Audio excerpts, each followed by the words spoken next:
sangat menakutkan bagi seluruh kaum perempuan. Kasus kanker serviks di Indonesia mencapai 36.633 dan ini menyebabkan Indonesia berada pada urutan pertama dengan jumlah kasus kanker serviks terbesar di Asia Tenggara. Mungkin di antara kita ada yang bertanya-tanya, sebenarnya apa yang menyebabkan sehingga adanya kanker serviks? Nah, kanker serviks ini disebabkan oleh adanya virus HPV atau Human Papilloma Virus. Nah, virus HPV ini diklasifikasikan menjadi dua, yaitu yang berisiko rendah dan yang berisiko tinggi.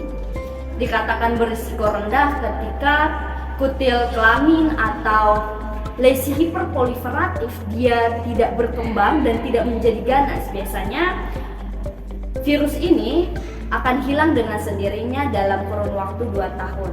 Namun dikatakan berisiko tinggi ketika kutil kelamin atau lesi hiperproliferatif dia menjadi berkembang dan menjadi ganas. Inilah yang menyebabkan sehingga adanya kanker serviks.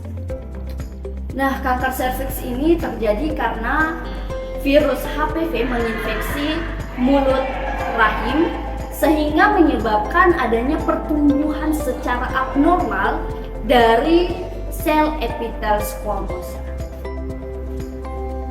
Setelah mendengar tentang kanker serviks dan virus HPV, adakah di antara kita yang bertanya apakah infeksi virus HPV dapat diobati? Jawabannya adalah tidak. Alasannya adalah karena hingga saat ini belum ditemukan obat yang dapat menghilangkan virus HPV. Namun, kita tidak perlu khawatir karena sel imun di dalam tubuh kita akan memproduksi antibodi yang dapat melawan virus HPV dan juga membersihkannya dari tubuh kita. Dan juga virus HPV akan hilang dengan sendirinya dalam 2 tahun.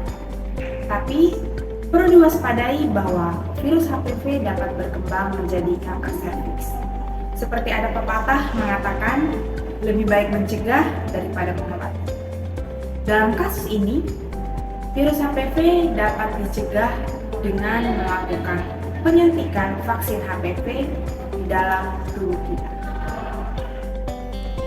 Vaksin Human Papilloma Virus atau vaksin HPV merupakan vaksin yang bertujuan untuk merespon sistem imun tubuh manusia untuk membentuk antibodi. Vaksin HPV mengandung partikel mirip virus sehingga dapat menstimulasi berkembangnya antibodi dalam sel untuk mencegah terjadinya infeksi yang disebabkan oleh virus HPV. Terdapat 2 jenis vaksin yang telah disetujui oleh Food and Drug Administration atau FDA, yaitu vaksin bivalen dan vaksin quadrivalen. Yang pertama, vaksin bivalen.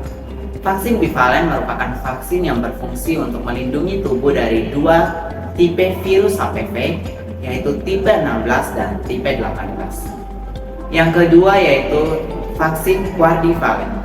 Vaksin quadrivalen berfungsi untuk melindungi tubuh dari 4 tipe virus HPV, yaitu tipe 6, tipe 11, tipe 18, dan tipe 16. Perlu diketahui bahwa tipe 16 dan tipe 18 merupakan penyebab utama terjadinya kanker serviks pada wanita.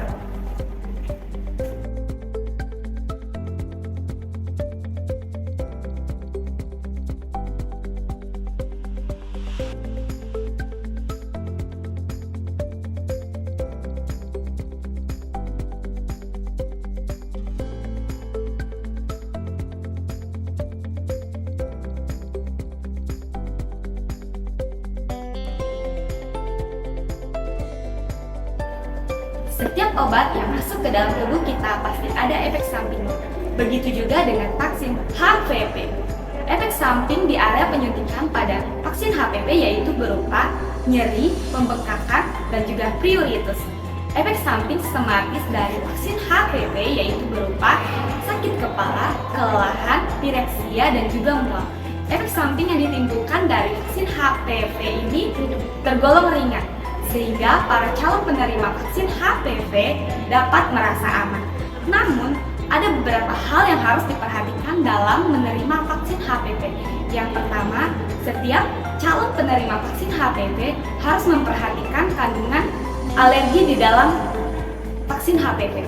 Yang kedua, segera informasikan kepada dokter jika mengalami demam, sedang menyusui, sedang hamil, dan sedang mengkonsumsi obat-obatan. Nah, pertanyaan berikut untuk kita semua.